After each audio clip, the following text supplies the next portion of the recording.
Oh Lord, I just all of a sudden I'm so sorry. God. I was like, I don't know how to, how do you address things that are happening in the world? But just being here and being amongst a lot of love just like hit me. So, I don't know, I also feel really, I do want to say one little tiny thing about it. I don't know. I think mostly what we should just do is just a simple meditation. You know what I mean? That's the best thing you can do. I did post something about, I'm an advocate of meditation, obviously, and finding inner peace when everything outside is so turbulent. And our reaction to things is so immediate, which is also really weird because nowadays, because we have information instantaneously, it gives everybody the right to say things when we don't have the full story. And I get it because we get triggered and we get scared. And that's a normal reaction of human beings. But I also think it's really important to just try to breathe.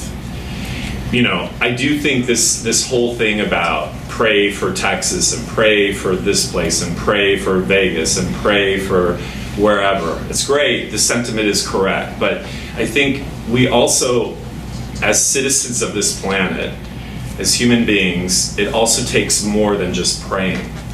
I often feel like we live in a benevolent universe. Whatever benevolent source is receiving our prayers, whatever your philosophy or theism you believe in, I'm not quite sure. I think it's more of like, y'all are creating this, you figure it out. You all have guns, you figure it out. You all have weapons of mass destruction, you figure it out. So maybe it requires action and policy change and legislation, in addition to prayers, because people are suffering for sure.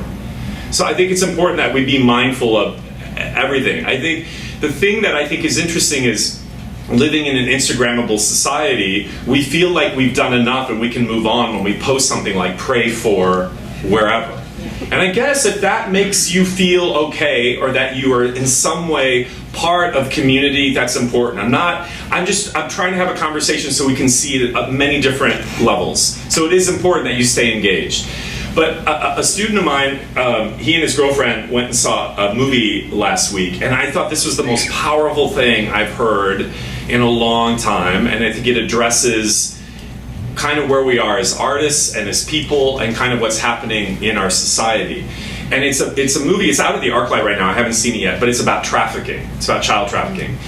At the premiere of this screening, there was a monk who apparently is in the movie and they were interviewing her. And she said to the audience that night, she said, "The least you can do is sit in discomfort."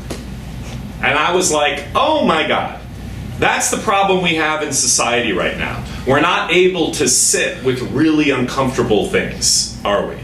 I get it, it's really unnerving. It's very provocative. It immediately makes people not want to actually have real feelings about it, so that's why we get triggered and have a reactionary response. But if you think about it in terms of people who are suffering, so these children who are being trafficked, the least you can do as an audience member, as an artist, is to sit with the feelings that come up around subject matter that's uncomfortable. And then that leads me to this whole thing about trying to get my head around tragedy of this nature and this thing about guns. And I'm not going to really address that, even though I'm very political and I have my own theories about it. But I do feel like the point that I want to make about it is, I read an op-ed piece by Roseanne Cash, who was Johnny Cash's daughter. She is Johnny Cash's daughter, but he's passed.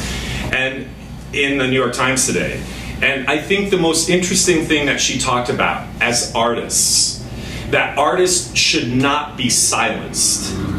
That it's the job of the artist to disseminate powerful information about what it really means to be alive and be human. I'm just paraphrasing it.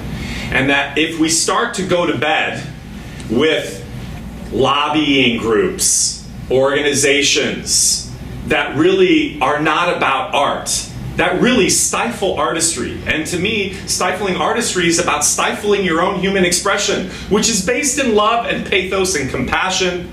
It's about understanding the human condition. But if you're being put money, you're as an artist are being, your paychecks are being signed by an organization that is really antithetical to that, that's really dangerous. And I think the power of being an artist is to have a voice and not let it be silenced. Hi, I'm Shailene Woodley. Hi, I'm Ruby Rose. Hi, I'm Brianne Howie. My name is Olivia Taylor-Dudley. Hey, how's it going? Hey. You always learn from your worst auditioning stories.